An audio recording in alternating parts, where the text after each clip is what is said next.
Good morning mga Memchi! This is your Memchi Fel at magluluto ng ginisang munggo. So this is one of my favorite ulam. So this is how it is.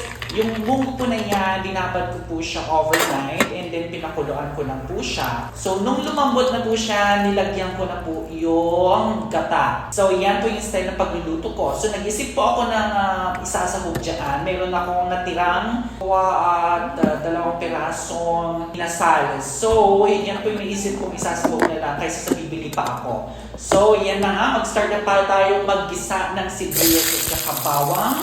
So yan, gisa-gisa lang po yan hanggang po sa maluto. And then, after isa ang bawang at sibuyas, naglagay din po ako ng luya para pampatanggal po ng lansa. Okay. And then, nilagay ko na din po yung North chicken cubes.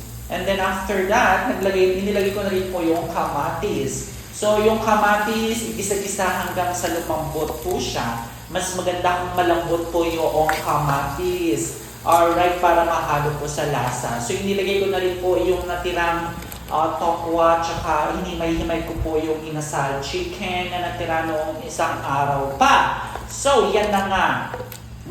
Tinimplahan ko rin po siya ng patis, pampalasa, at inilagay ko na rin po yung pinalambot ko pong goats. Alright, so yan, pakuluan lang po siya ng mabuti, timplahan nyo na po siya. Depende po yan sa panlasa nyo. Okay, so yan na nga, ilalagay ko na po yung last, yung malunggay na pinitas ko po siya doon sa opisina kasi mayroon po malunggay doon. So fresh from the farm po yan. Alright, so yan po yung pagluluto na ang ginisang munggo na hinaluan na ang tira-tirang ulam. Alright, enjoy!